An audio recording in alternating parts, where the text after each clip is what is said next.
إن الحمد لله نحمده ونستعينه ونستغفره ونعوذ بالله من شرور أنفسنا ومن سيئات أعمالنا. من يهده الله فلا مضل له ومن يضلل فلا هادي له، وأشهد أن لا إله إلا الله وحده لا شريك له، وأشهد أن محمدا عبده ورسوله. يا أيها الذين آمنوا اتقوا الله حق تقاته ولا تموتن إلا وأنتم مسلمون. يا أيها الناس اتقوا ربكم الذي خلقكم من نفس واحدة وخلق منها زوجها وبث منهما رجالا كثيرا ونساء، واتقوا الله الذي تساءلون به والأرحام إن الله كان عليكم رقيبا.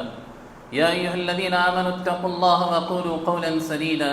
يصلح لكم أعمالكم ويغفر لكم ذنوبكم، ومن يطع الله ورسوله فقد فاز فوزا عظيما. أما بعد فإن خير الحديث كتاب الله، وخير الهدي هدي محمد صلى الله عليه وسلم، وشر الأمور محدثاتها، وكل محدثة بدعة، وكل بدعة ضلالة، وكل ضلالة في النار. أعوذ بالله السميع العليم من الشيطان الرجيم من همزه ونفخه ونفثه. بسم الله الرحمن الرحيم. قاف والقرآن المجيد بل عجبوا أن جاءهم منذر منهم فقال الكافرون هذا شيء عجيب أإذا متنا وكنا ترابا ذلك رجع بعيد. وقال النبي صلى الله عليه وسلم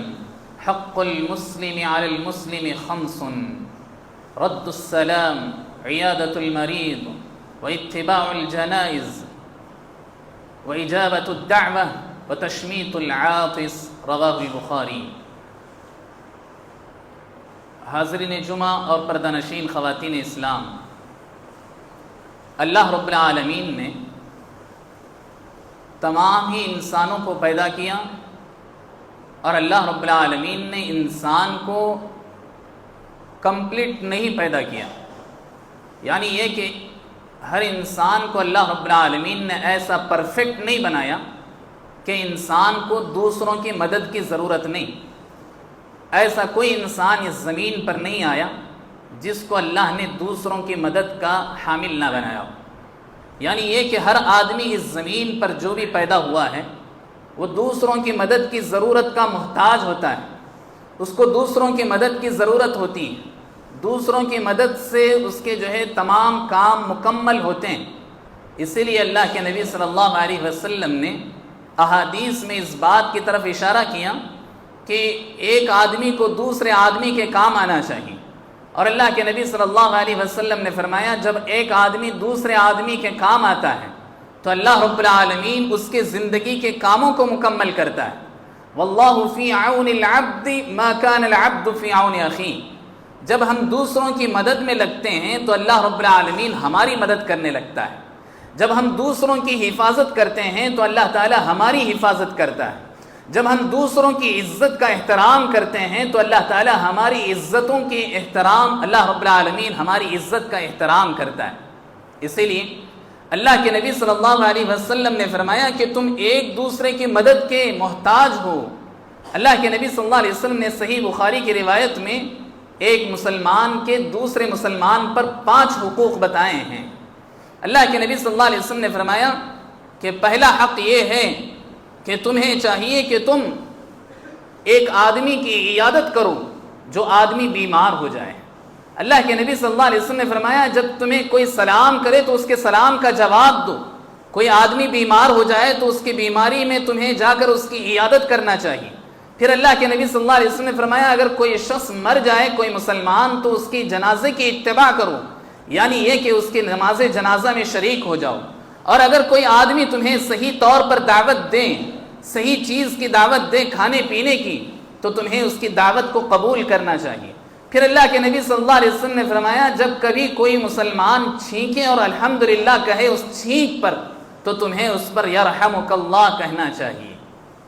اللہ کے نبی صلی اللہ علیہ وسلم نے ایک مسلمان کے دوسرے مسلمان پر یہ حقوق بیان کیے. ایک دوسری حدیث میں 6 حقوق اللہ کے نبی صلی اللہ علیہ وسلم نے فرمائے. کہا کہ اگر کوئی تمہیں مشورہ طلب کرے تو اچھا مشورہ دینا بھی ایک مسلمان کا حق ہے. ان میں سے ایک حق پر آج ہم آپ کے سامنے کچھ دیر بات کرتے ہیں مسلمان کا دوسرے مسلمان پر جو حقوق ہیں ان میں سے ایک حق یہ ہے کہ آدمی دوسرے مسلمان کی عیادت کرے جب آدمی بیمار ہو جائے۔ جب کوئی آدمی بیمار ہو جائے تو دوسرے مسلمان کو چاہیے کہ اس کی بیمار پرسی کریں، اس کی عیادت کریں، اس کا حال چال پوچھنے کے لیے اس کے گھر پر پہنچ جائیں۔ اللہ کے نبی صلی اللہ علیہ وسلم نے فرمایا ایک مسلمان کے دوسرے مسلمان پر یہ حق ہیں، یعنی یہ کہ یہ سنت سے بڑھ کر اللہ رب العالمین نے ایک مسلمان پر ضروری قرار دیا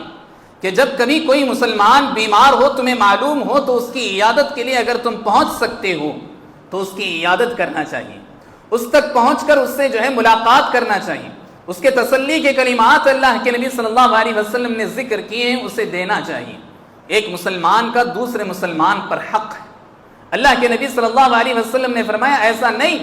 کہ اس نے عیادت کر لی تمہارے سے چھٹی ہو گئی، ایسا نہیں، تم میں سے جو آدمی بھی اس تک پہنچ سکتا ہے، اس مریض کی عیادت کر سکتا ہے، اسے جا کر کے عیادت کرنا چاہیے۔ اللہ کے نبی صلی اللہ علیہ وسلم نے فرمایا، حضرت عبداللہ ابن عباس رضی اللہ عنہ کہتے ہیں کہ اللہ کے نبی صلی اللہ علیہ وسلم نے ایک مرتبہ ہمیں فورس کرتے ہوئے کہا اطعموا الجائع وعودوا المریض، کہ اللہ کے نبی صلی اللہ علیہ وسلم نے فرمایا لوگوں تمہیں بھوکوں کو کھانا کھلانا چاہیے، اور جب کبھی کوئی بیمار ہو جائے تو اس بیمار کی عیادت کرنا چاہیے۔ اللہ کے نبی صلی اللہ علیہ وسلم نے اس حدیث میں یہ نہیں بیان کیا کہ گھر کا ایک فرد اگر عیادت کر لے تو دوسرے فرد کا حق ادا ہو جائے گا، نہیں، جس آدمی کے ساتھ بھی اسے معلوم ہو کہ ایک مسلمان ہے یا پھر کوئی بھی مشرک ہو، کوئی بھی بیمار ہو جائے، چاہے وہ غیر مسلم ہو، چاہے وہ کسی بھی مذہب سے تعلق رکھتا ہو، اس کی عیادت کرنا یہ اللہ کے نبی صلی اللہ علیہ وسلم نے سنت قرار دیا اور حق قرار دیا۔ اور جب کبھی کوئی مسلمان بیمار ہو جائے تو دوسرے مسلمان پر ضروری ہو جاتا ہے کہ اس کی عیادت کریں، اس کی عیادت میں اس تک پہنچیں، اس کے لیے وقت نکالیں، اس کے لیے ضروریات کے سامان مہیا کرنے کی کوشش کریں اگر اللہ نے آپ کو طاقت دی ہے۔ یہ اللہ کے نبی صلی اللہ علیہ وسلم نے ایک مسلمان کا دوسرے مسلمان پر حق بیان کیا۔ حاضرین، جو آدمی بھی کسی مریض کی عیادت کرتا ہے، کوئی بھی بیمار ہو جائے اس کی عیادت کرنے کے لیے اس کے پاس جاتا ہے تو اللہ رب العالمین اس ادا سے، اس کام سے بہت زیادہ خوش ہو جاتا ہے۔ حضرت ثوبان رضی اللہ عنہ کہتے ہیں کہ اللہ کے نبی صلی اللہ علیہ وسلم نے فرمایا جب کبھی کوئی آدمی کسی بیمار سے ملنے کے لیے جاتا ہے تو جب سے وہ اپنے گھر سے اس نیت سے نکلتا ہے تو واپس لوٹنے تک اس بیمار کی عیادت کر کے، اس بیمار کا حال چال پوچھ کر کے واپس اپنے گھر تک آنے تک لگاتار وہ جنت کے باغوں میں رہتا ہے۔ یعنی یہ کہ وہ جنت میں ہیں، گویا اصل میں تو وہ زمین پر ہیں، لیکن اللہ کے نبی صلی اللہ علیہ وسلم کی زبان یہ کہتی ہے کہ ایسا شخص جو دوسروں کا حال چال پوچھنے کے لیے اپنے گھر سے نکلتا ہے، واپس آنے تک وہ جنت کے باغیچوں میں۔ ایک دوسری حدیث میں اللہ کے نبی صلی اللہ علیہ وسلم نے فرمایا، السلسلۃ الصحیحہ کی روایت ہے، یاد رکھیں، اللہ کے نبی صلی اللہ علیہ وسلم فرماتے ہیں کہ جب کبھی کوئی بندہ اپنے گھر سے عیادت کرنے کے لیے، کسی مریض کا حال چال پوچھنے کے لیے، کسی بیمار کی عیادت کرنے کے لیے اپنے گھر سے نکلتا ہے تو اللہ کے نبی صلی اللہ علیہ وسلم نے فرمایا وہ جنت کی سیر کرنے کے لیے نکلا ہوا ہے۔ جیسے ایک آدمی تفریح کرنے کے لیے سال میں ایک مرتبہ، 2 سال میں ایک مرتبہ اپنی فیملی کے ساتھ انجوائے کرنے کے لیے ایک جگہ سے دوسری جگہ جاتا ہے، اللہ کے نبی صلی اللہ علیہ وسلم نے فرمایا اگر تم جنت کی سیر کرنا چاہتے ہو، جنت اگر تم دیکھنا چاہتے ہو، جنت کی نعمتوں کو تم محسوس کرنا چاہتے ہو تو تمہیں چاہیے کہ مریض کی عیادت کرو۔ اللہ کے نبی صلی اللہ علیہ وسلم نے فرمایا جب کبھی کوئی آدمی اپنے گھر سے نکلتا ہے تو دراصل وہ جنت کی سیر کرنے کے لیے نکل رہا ہے، جنت کی سیر و تفریح کرنے کے لیے نکلتا ہے، اور جب جا کر وہ اپنے مریض جس سے وہ ملنا چاہتا ہے وہاں جا کر جب بیٹھ جاتا ہے، اللہ کے نبی صلی اللہ علیہ وسلم نے فرمایا رحمت کے فرشتے اسے اپنے رحمت سے ڈھانپ لیتے ہیں۔ اللہ کے نبی صلی اللہ علیہ وسلم نے فرمایا اگر وہ آدمی، اسی حدیث میں اللہ کے نبی صلی اللہ علیہ وسلم نے تیسری خوشخبری دی، 2 خوشخبریاں تو ہو گئیں، تیسری خوشخبری اللہ کے نبی صلی اللہ علیہ وسلم نے دیتے ہوئے کہا جب آدمی کی عیادت کرنے کے لیے آدمی پہنچ جاتا ہے تو اللہ کے نبی صلی اللہ علیہ وسلم فرماتے ہیں کہ 70,000 فرشتوں کی اللہ تعالیٰ ڈیوٹی مقرر کر دیتا ہے، 70,000 فرشتوں کو اللہ تعالیٰ اس کام کے لیے لگا دیتا ہے کہ جب آدمی مریض کی عیادت کر رہا ہے، اگر وہ صبح کا وقت ہے تو شام تک اس مریض کے حق میں مغفرت کی اور رحمت کی دعا کرتے رہتے ہیں 70,000 فرشتے. 1,000 نہیں، 2,000 نہیں، 70,000 فرشتے اللہ رب العالمین لگا دیتا ہے، جن کی صرف یہ ڈیوٹی یہی ہے کہ اللہ رب العالمین سے اس بندے کی مغفرت اللہ رب العالمین سے طلب کرے اور اس کے لیے رحمت کی دعائیں کرتے رہیں. تو حاضرین،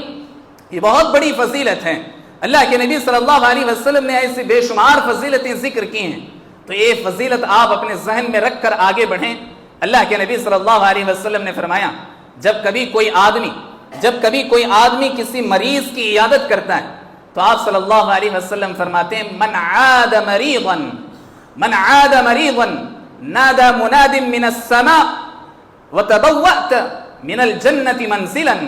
اللہ کے نبی صلی اللہ علیہ وسلم فرمایا کہ جب آدمی کسی مریض کی عیادت کر کے واپس لوٹتا ہے تو اس لوٹتے وقت آسمان سے ایک منادی کرنے والا، آسمان سے ایک آواز دینے والا آواز دیتا ہے کہ اللہ کے بندے تیرے لیے مبارک ہو کہ اللہ رب العالمین نے تیری مغفرت کر دی، اور تیرے لیے آج بہت بڑی مبارکبادی ہے کہ اللہ رب العالمین نے تیرے لیے جنت میں ایک محل بنا دیا. جو آدمی کسی مریض کی عیادت کرتا ہے، جو آدمی کسی مریض سے ملاقات کرتا ہے، وہ اس حال میں وہاں سے لوٹتا ہے کہ اللہ کے نبی صلی اللہ علیہ وسلم نے فرمایا اس کے لیے اللہ رب العالمین جنت میں ایک محل فکس کر دیتا ہے. ایک گھر نہیں، ایک محل فکس کر دیتا ہے. اور پھر آسمان سے ایک فرشتہ آواز دیتا ہے کہ اللہ کے بندے تو نے اللہ کے اس بندے کی عیادت کی تو اللہ رب العالمین نے اس کے بدلے میں تیرے لیے جنت میں ایک محل تعمیر کر دیا ہے، اس پر تیری ہم مبارکبادی پیش کرتے ہیں. اللہ رب العالمین ایک فرشتے کے ذریعے سے اسے اعلان کرواتا ہے. حاضرین، مریض کی عیادت کرنے کی فضیلت میں بے شمار احادیث ہیں. ایسے ہی اگر کوئی آدمی مریض کی عیادت نہیں کرتا تو اللہ کے نبی صلی اللہ علیہ وسلم نے اس پر سخت وعیدیں ذکر کی کہ اللہ کے نبی صلی اللہ علیہ وسلم نے فرمایا اللہ تعالیٰ اس شخص سے ناراض ہوتا ہے جو کسی آدمی کے بارے میں معلوم ہے کہ یہ آدمی مریض ہے، یہ آدمی بیمار ہے، اس سے ملاقات نہیں کرتا. تو اللہ کے نبی صلی اللہ علیہ وسلم نے فرمایا اللہ تعالیٰ اس شخص سے ناراض ہوتا ہے. اور اللہ کے نبی صلی اللہ علیہ وسلم نے فرمایا، حدیث قدسی ہے، یعنی اللہ تعالیٰ خود فرما رہا ہے، کل قیامت کے دن اللہ رب العالمین جب بندوں کا حساب لینے کے لیے جمع کرے گا تو بندے کو پکڑ کر پوچھے گا، یا ابن آدم مرضت فلم تعدنی، کہ اے ابن آدم فلاں وقت میں بیمار تھا تو نے عیادت نہیں کی. اللہ رب العالمین بندے سے کہتا ہے، انسان سے کہتا ہے، ایک مسلمان سے اللہ تعالیٰ کہتا ہے کہ اللہ کے بندے ایک بار میں بیمار تھا تو نے میری عیادت نہیں کی. تو بندہ کہتا ہے اللہ تو تو رب ہے، تو بیمار کیسے ہوگا؟ تو تو آقا ہے، تو تو ہمارا رب ہے، تو اللہ رب العالمین تو خالق ہے، تو مریضوں کو شفا دینے والی ذات تیری ہے، تو بیمار کیسے ہو سکتا ہے؟ اور تو تیری عیادت میں کیسے کر سکتا؟ مجھے کیا معلوم کہ تو بیمار ہے اور میں تیری عیادت کیسے کر سکتا ہوں؟ تو اللہ رب العالمین کہتا ہے کہ کیا تجھے معلوم نہیں تھا کہ فلاں آدمی فلاں وقت میں بیمار تھا؟ تو اس کے پاس اگر جا کر اس سے ملتا تو حقیقت میں تو میری عیادت کرتا، تو مجھ سے ملاقات کرتا. اللہ کے نبی اللہ رب العالمین خود یہ فرماتے ہیں. ایسی بے شمار وعیدیں جس سے ہمیں معلوم ہوتا ہے کہ اللہ کے نبی صلی اللہ علیہ وسلم نے اس حق کو بہت ہی تفصیل کے ساتھ اور بہت ہی فورسفلی اللہ کے نبی صلی اللہ علیہ وسلم نے اس بات کی تعلیم دی. آج ہمارے پاس اتنا ٹائم نہیں ہے کہ ہم اوپر والا بیمار رہتا ہے نیچے رہتے ہیں اور سالوں میں رہتے ہیں، مہینوں بیمار رہتا ہے، ہمیں خبر تک نہیں رہتی. ایسے فلیٹس تعمیر ہو چکے ہیں کہ آدمی نیچے والا بیمار ہوتا ہے، بازو والا بیمار ہوتا ہے، بسا اوقات بازو والا مر بھی جاتا ہے، ہمیں خبر تک نہیں ہوتی کہ ہم کہاں ہیں، کیسے ہیں، ہمارا حق کیا ہے. اللہ کے نبی صلی اللہ علیہ وسلم نے تعلیم دی کہ یہ صرف مسلمان کے لیے نہیں بلکہ اگر کوئی غیر مسلم بھی بیمار ہو تو اس کی بھی عیادت کرنا چاہیے. حضرت عبداللہ ابن عباس رضی اللہ عنہ کہتے ہیں اللہ کے نبی صلی اللہ علیہ وسلم ہر شخص کی عیادت کرتے تھے، چاہے مرد ہو کہ عورت ہو، چاہے بوڑھا ہو کہ بچہ ہو، چاہے مسلمان ہو کہ غیر مسلم ہو، چاہے یہودی ہو کہ منافق ہو. چاہے اللہ کے نبی صلی اللہ علیہ وسلم کے بارے میں حضرت عبداللہ ابن عباس کہتے ہیں کہ یہاں تک کہ اللہ کے نبی صلی اللہ علیہ وسلم کے جو جانی دشمن ہوتے تھے، جانی دشمن جو آپ صلی اللہ علیہ وسلم کی جان کے پیاسے تھے، ایسے لوگ بھی جب بیمار ہوتے تو اللہ کے نبی صلی اللہ علیہ وسلم اس کی عیادت کے لیے اس کے پاس جایا کرتے تھے، اس کے پاس جایا کرتے تھے اور اللہ کے نبی صلی اللہ علیہ وسلم اس کی عیادت کرتے تھے. اللہ کے نبی صلی اللہ علیہ وسلم آپ جانتے ہیں کہ اللہ کے نبی صلی اللہ علیہ وسلم کبھی غریب اور امیر میں فرق نہیں کرتے تھے. ہمارا معاملہ یہ ہے کہ ہمارے پاس وقت نہیں ہے, مشکل سے ہم فون پر بات کر لیتے ہیں. اس کے لیے اللہ کے نبی صلی اللہ علیہ وسلم کے بارے میں حضرت انس رضی اللہ عنہ کہتے ہیں, اللہ کے نبی صلی اللہ علیہ وسلم کبھی ایسا ہوتا کہ بہت زیادہ بزی ہوتے ہیں, بہت زیادہ مصروف ہوتے ہیں, لیکن پھر بھی اللہ کے نبی صلی اللہ علیہ وسلم کو جیسے ہی کسی کے بیماری کی خبر ہوتی, اللہ کے نبی صلی اللہ علیہ وسلم فوراً اس کے پاس پہنچ کر اس کی عیادت کرتے تھے. ہمارا معاملہ یہ ہے کہ ہم اپنے دوسرے تو دور کی بات اپنے رشتہ داروں سے ملاقات کرنا مشکل ہو چکا ہے, ان کی بیماری کی عیادت کرنا مشکل ہو چکا ہے. اسی لیے ہمیں ضرورت اس بات کی ہے کہ نہ ہم غریب دیکھیں نہ امیر دیکھیں. کچھ لوگ اسٹیٹس مینٹین کرتے ہیں اور یہ سمجھتے ہیں کہ فلاں غریب کے گھر جانا ہماری عزت میں کمی ہو جائے گی, وہاں ہو سکتا ہے ہمیں نیچے بٹھایا جائے گا, یا ہماری خاطر خواہ ہماری جیسی تواضع کرنا چاہیے, ایسا وہ شاید نہ کر سکیں. اس لیے آدمی یہ سوچ کر کے وہ جاتا نہیں. بسا اوقات آدمی یہ سوچتا ہے کہ میرے جانے سے شاید اسے تکلیف ہوگی, اسی لیے مجھے نہیں جانا چاہیے. یہ سب شیطانی اور وسوسے ہیں جو انسان کے اندر آ جاتے ہیں. آدمی کو اس کے لیے وقت نکالنے کی ضرورت ہے. آدمی کسی بھی کام کے لیے جب وقت نکالتا ہے تو وقت نکلے گا. جب آدمی اپنی فرصت کا انتظار کرتا ہے تو پھر وقت کسی کا انتظار نہیں کرتا. اللہ کے بندو, اسی لیے یہ عبادت ہے اور اتنی عظیم عبادت ہے. اللہ کے نبی صلی اللہ علیہ وسلم کے بارے میں آتا ہے کہ اللہ کے نبی صلی اللہ علیہ وسلم کسی غریب اور امیر میں فرق کرے بغیر برابر ہر ایک کی عیادت کرتے تھے. آپ جانتے ہیں کہ اللہ کے نبی صلی اللہ علیہ وسلم کی مسجد نبوی میں ایک عورت جو بہت ہی کالی کلوٹی عورت تھی, جس کا کوئی دیکھنے والا نہ تھا, ایسی عورت مسجد میں رہا کرتی تھی. مسجد میں ایک کونے میں اس کے لیے ٹینٹ لگا دیا گیا تھا. اس مسجد میں رہ کر کے, مسجد نبوی میں رہ کر کے اللہ کے نبی صلی اللہ علیہ وسلم کی مسجد کی حفاظت کرتی اور جب ضرورت پڑتی تب صاف صفائی کے کام کیا کرتی تھی. اللہ کے نبی صلی اللہ علیہ وسلم ایک مرتبہ رات میں آرام کر رہے تھے, اچانک اس عورت کا انتقال ہو گیا. اللہ کے نبی صلی اللہ علیہ وسلم جب تک وہ زندہ تھی لگاتار اس کی عیادت کرتے تھے. جب بھی نماز کے لیے جاتے تو اس کا حال چال پوچھتے, پھر اللہ کے نبی صلی اللہ علیہ وسلم نماز کے لیے جایا کرتے تھے. اللہ کے نبی صلی اللہ علیہ وسلم کے بارے میں صحابہ کرام بیان کرتے ہیں, جس رات وہ انتقال ہو گئی ہم نے دیکھا کہ اس کا کوئی پرسان حال نہیں ہے, یعنی یہ کہ اس کے لیے اس کی میت کو رکھ کر کسی کا انتظار کرنے کی ضرورت نہیں. اسی لیے ہم نے اس کو کفن دفن کا انتظام کیا عورتوں کے ذریعے سے, اور اس کی نماز جنازہ پڑھ کر ہم نے اسے دفن کر دیا. جب صبح ہوئی اللہ کے نبی صلی اللہ علیہ وسلم اس کے پاس پہنچے تو دیکھا کہ وہاں وہ عورت موجود نہیں ہے. صحابہ کرام سے پوچھا کہ عورت کہاں گئی؟ کہا گیا اللہ کے نبی کل رات اس کا انتقال ہو گیا تھا, ہم نے آپ کے آرام میں خلل ڈالنا مناسب نہ سمجھا, یعنی آپ کے آرام کو توڑنا ہم نے مناسب نہیں سمجھا, اس لیے ہم نے اس کے کفن دفن کا انتظام کر کے ہم نے نماز جنازہ پڑھی اور اسے دفن کر دیا. اللہ کے نبی صلی اللہ علیہ وسلم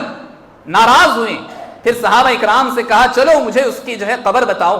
پھر اللہ کے نبی صلی اللہ علیہ وسلم گئے, اس کے قبر پر کھڑے ہو کر نماز جنازہ اللہ کے نبی صلی اللہ علیہ وسلم نے ادا کی, اور صحابہ اکرام بھی دوبارہ اس نماز جنازہ کے لیے اللہ کے نبی صلی اللہ علیہ وسلم کے پیچھے صفیں باندھ لیے, اور اللہ کے نبی صلی اللہ علیہ وسلم نے اس نماز جنازہ کو ادا کیا. وہ اللہ کے نبی صلی اللہ علیہ وسلم یہ بتا رہے ہیں کہ چاہے وہ کوئی بھی ہو, جس کسی کے بارے میں معلوم ہو جائے کہ یہ بیمار ہیں تو اس کی عیادت کرنا ایک مسلمان کا حق ہے, اور خاص کر جب کبھی کوئی مسلمان ہو تو ایسے شخص کی عیادت کرنا لازم ہے. اور کبھی کوئی غیر مسلم ہمارا پڑوسی, ہمارا جاننے والا پہچاننے والا, یا جس کے بارے میں بھی ہمیں معلوم ہو تو اس کے لیے جا کر تسلی کے کلمات کہنا اور اس کی عیادت کرنا اللہ کے نبی صلی اللہ علیہ وسلم سے ثابت ہے. جیسا کہ آپ جانتے ہیں کہ یہودی لڑکا اللہ کے نبی صلی اللہ علیہ وسلم کی خدمت کیا کرتا تھا, یہودی تھا, لیکن اللہ کے نبی صلی اللہ علیہ وسلم کو جب معلوم ہوا کہ وہ بیمار ہیں, آپ صلی اللہ علیہ وسلم اس کے گھر تشریف لے گئے, اس کے سراہانے جا کر بیٹھ گئے. اللہ کے نبی صلی اللہ علیہ وسلم نے محسوس کیا کہ اب تب میں اس کی جان جانے والی, یہ شخص اب تب میں اس دنیا کو چھوڑنے والا ہے. اللہ کے نبی صلی اللہ علیہ وسلم نے فوراً اس سے کہا کہ تم کلمہ لا الہ الا اللہ کا اقرار کر لو. بچہ چاہتا تھا کہ وہ اسلام قبول کر لیں. اس نے اپنے باپ کی طرف دیکھا تو باپ نے اس سے کہا اطیع ابا القاسم, گویا تم مجھ سے پرمیشن مانگ رہے ہو کہ اسلام قبول کرنا چاہتے ہو, میں تمہیں پرمیشن دیتا ہوں کہ تم اسلام قبول کر لو. اس بچے نے لا الہ الا اللہ کہا, اللہ کے نبی صلی اللہ علیہ وسلم پر ایمان لے آیا, اللہ پر ایمان لے آیا. اللہ کے نبی صلی اللہ علیہ وسلم نے دیکھا کہ اس کے چند ہی سیکنڈوں کے بعد اس کی موت ہو گئی. اللہ کے نبی صلی اللہ علیہ وسلم اس کے گھر سے اس حال میں نکلے کہ اللہ کے نبی صلی اللہ علیہ وسلم اللہ کی حمد و ثنا بیان کرتے ہوئے کہہ رہے تھے الحمدللہ الذی انقذنی من النار، کہ اللہ رب العالمین کی تعریف ہے کہ جس کے فضل سے آج ایک بچہ جہنم کی آگ سے محفوظ ہو گیا۔ اللہ کے نبی صلی اللہ علیہ وسلم غیر مسلموں کی بھی عیادت کیا کرتے تھے، تو اسی لیے ہمیں عیادت کی اس ذمہ داری کو ادا کرنے کی ہر ممکن کوشش کرنا چاہیے، اور اپنے ساتھ اپنے فیملی والوں کو بھی اس کی طرف توجہ دلانا چاہیے، بسا اوقات اپنے بچوں کو بھی لے جانا چاہیے تاکہ ہمارے بچے یہ بات سمجھ سکیں کہ ہمیں اپنی زندگی میں چاہے ہم کتنا بھی بزی ہوں ہمیں عیادت کرنا چاہیے، دوسروں کے مریض کی حال چال پوچھنا چاہیے۔ یہ اللہ کے نبی صلی اللہ علیہ وسلم نے ہم اور آپ کو اس کی تاکید کی۔ حاضرین، جب عیادت المریض کا اللہ کے نبی صلی اللہ علیہ وسلم نے حکم دیا، یہ ایک بہت ہی عظیم عبادت ہے، یہ ایک عظیم عبادت ہے، اس کے کچھ آداب بھی اللہ کے نبی صلی اللہ علیہ وسلم نے ہم اور آپ کو ذکر کیے، اس کا بھی ہمیں لحاظ رکھنا چاہیے۔ اللہ کے نبی صلی اللہ علیہ وسلم کے احادیث سے معلوم ہوتا ہے، ایک پہلا ادب جو میں آپ کے سامنے ذکر کر رہا ہوں یہ کہ کسی بھی مریض کی عیادت کے لیے جب آدمی جائے تو اس سے حال چال پوچھنا چاہیے، اس آدمی سے بات چیت کرنے کی کوشش کرنا چاہیے، اس آدمی سے بات چیت کرنے سے اس کا غم ہلکا ہوتا ہے، اس کی بیماری میں اسے قوت محسوس ہوتی ہے، وہ آدمی اپنے آپ میں خوشی محسوس کرنے لگتا ہے۔ اس لیے اللہ کے نبی صلی اللہ علیہ وسلم جب بھی کسی بیمار کے پاس جاتے ہیں تو اس کے حال چال ضرور پوچھا کرتے تھے۔ اللہ کے نبی صلی اللہ علیہ وسلم کے بارے میں حضرت زید بن ارقم رضی اللہ عنہ کہتے ہیں کہ ایک مرتبہ ایسا ہوا کہ میرے آنکھوں میں چبھن ہونے لگی، جسے آشوب چشم کہتے ہیں، آنکھ لال ہو جاتے ہیں اور آنکھ میں چبھن ہونے لگتی ہیں۔ صرف اتنی چھوٹی سی بیماری کے باوجود جیسے ہی اللہ کے نبی صلی اللہ علیہ وسلم کو معلوم ہوا کہ حضرت زید بن ارقم بیمار ہیں، ان کو آشوب چشم ہوا ہے، یعنی یہ کہ ان کی آنکھ لال ہو چکے ہیں اور اس میں چبھن ہو رہی ہیں، اللہ کے نبی صلی اللہ علیہ وسلم خود صحابہ اکرام کے ساتھ ان کے پاس تشریف لے گئے اور اللہ کے نبی صلی اللہ علیہ وسلم نے ان کی حالت چال پوچھ کر اللہ کے نبی صلی اللہ علیہ وسلم نے ان کو تسلی دی۔ تو اسی لیے ہمیں چاہیے کہ ہم جب بھی کسی سے ملاقات کریں، جب عیادت کے لیے جائیں تو ضرور حال چال پوچھنا چاہیے، اس سے کچھ ضروری باتیں ضرور کرنا چاہیے، اس لیے کہ مریض کو اس وقت اس کو یعنی قوت محسوس ہوتی ہے اور وہ اپنے آپ میں اپنی بیماری کو ہلکا محسوس کرنے لگتا ہے۔ یہ سب سے پہلا ادب ہے کہ آدمی جانے کے بعد اس کا حال چال پوچھنا چاہیے۔ کچھ لوگ جانے کے بعد جو بڑے ہوتے ہیں وہ بات کرتے ہیں اور باقی سب اپنے اپنے کاموں میں، اپنے فون میں، اپنے دوسرے کال میں مصروف ہو جاتے ہیں۔ ایسا اللہ کے نبی صلی اللہ علیہ وسلم کی سنت نہیں ہے۔ جب تک آپ مریض کے پاس بیٹھیں تب تک آپ پورا اپنی توجہ اس کی طرف رکھنا چاہیے تاکہ مریض کو اس میں اس سے قوت محسوس ہو سکیں، اس کی بیماری میں ہلکا پن اسے محسوس ہو سکیں۔ یہ اللہ کے نبی صلی اللہ علیہ وسلم کی سنت ہے۔ اسی طرح اللہ کے نبی صلی اللہ علیہ وسلم کی سنت یہ بھی ہے کہ جب کبھی کسی مریض کے پاس جائیں اس کے جسم پر، اس کے پیشانی پر ہاتھ پھیرا کریں۔ حضرت سعد رضی اللہ عنہ بیان کرتے ہیں کہ میں ایک مرتبہ بیمار ہو گیا مکہ میں، اللہ کے نبی صلی اللہ علیہ وسلم میری عیادت کے لیے تشریف لے آئے اور اللہ کے نبی صلی اللہ علیہ وسلم نے میرے پیشانی پر اپنا ہاتھ رکھا اور پھر اس کے بعد اللہ کے نبی صلی اللہ علیہ وسلم نے میرے چہرے پر اور میرے سینے پر اور میرے پیٹ پر اپنے ہاتھ کو پھیرا۔ حضرت سعد رضی اللہ عنہ بیان کرتے ہیں اس واقعے کے بعد جب بھی میں کبھی بیمار ہو جاتا ہوں تو میں اللہ کے نبی صلی اللہ علیہ وسلم کی اس ملاقات کو یاد کرتا ہوں تو میں اپنے پیشانی اور اپنے سینے میں اس کی ٹھنڈک محسوس کرتا ہوں۔ یعنی یہ کہ اللہ کے نبی صلی اللہ علیہ وسلم نے تسلی کا ایک راستہ یہ بیان کیا کہ اگر آپ مریض کو ٹچ کرنے کی اجازت ہے یا ملاقات کی اجازت ہے تو اسے آدمی کو چاہیے کہ اس کے پیشانی پر ہاتھ رکھ کر کے اسے تسلی کے کلمات کہیں۔ اس سے آدمی خوشی محسوس کرتا ہے، اس سے آدمی کے اندر محبت اور بڑھ جاتی ہے۔ اللہ کے نبی صلی اللہ علیہ وسلم نے یہی کیا کرتے تھے۔ حاضرین، اسی طرح تیسرا ادب یہ ہے کہ اللہ کے نبی صلی اللہ علیہ وسلم جب کسی مریض کے پاس جاتے ہیں، چاہے کتنا ہی بڑا مریض کیوں نہ ہو، اللہ کے نبی صلی اللہ علیہ وسلم اس کی عیادت کرتے ہوئے اسے تسلی دیا کرتے تھے۔ کتنے بھی بڑے مرض میں آدمی ہو، اس کے سامنے کبھی یہ نہیں کہنا چاہیے کہ اتنا بڑا مرض لاحق ہوا، ہم نے فلاں آدمی کو دیکھا ہے، ہمارے فلاں پڑوسی تھا، وہ اسی مرض میں مر گیا، یا اسی مرض میں اور زیادہ اسے مشکلات اٹھانے پڑے، ایسے کبھی اسے تکلیف دینے والی باتیں نہیں کرنا چاہیے، بلکہ اللہ کے نبی صلی اللہ علیہ وسلم نے جو دعا سکھلائی اسے آپ غور سے پڑھیں، دیکھیں، لا بأس طہور انشاءاللہ، کتنا بھی بڑا بیمار کیوں نہ ہو، کتنی ہی زیادہ بیماریاں اسے گھیر لی ہوں، پھر بھی آدمی کو چاہیے کہ آدمی اسے تسلی دیتے ہوئے کہیں کوئی بات نہیں، اللہ رب العالمین ضرور تمہیں اس بیماری سے نکالے گا۔ یہ چوتھا ادب ہے جو یاد رکھنا چاہیے، چاہے کتنا ہی بڑا بیماری سے وہ جوجھ رہا کیوں نہ ہو، اسے تسلی کے کلمات کہنا چاہیے۔ اسی طرح آدمی کو پانچواں ادب جس کا لحاظ رکھنا چاہیے وہ یہ کہ آدمی جب بھی کسی بیمار کے پاس جائے تو دعا دینا چاہیے۔ حضرت عبداللہ ابن عباس رضی اللہ عنہ بیان کرتے ہیں کہ اللہ کے نبی صلی اللہ علیہ وسلم جب کبھی کسی بیمار کے پاس جاتے تو اس کے سرہانے کی طرف بیٹھنے کی کوشش کرتے ہیں، اور اللہ کے نبی صلی اللہ علیہ وسلم اس کے سرہانے پر بیٹھ کر اس کے لیے دعا پڑھتے ہیں اور کہتے ہیں اسأل اللہ العظیم رب العرش العظیم ان یشفیک۔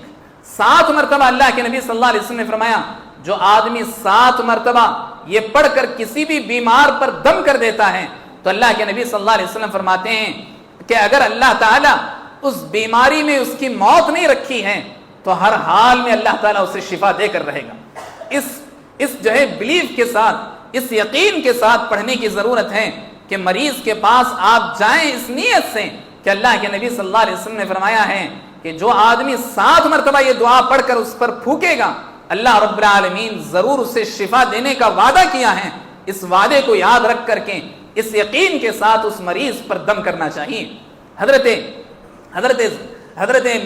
عائشہ رضی اللہ عنہا فرماتی ہیں کہ اللہ کے نبی صلی اللہ علیہ وسلم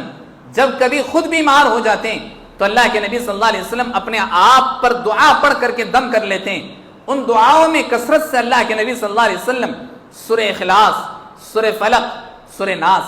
قل اللہ احد کا سورہ، قل اعوذ برب الفلق، قل اعوذ برب الناس،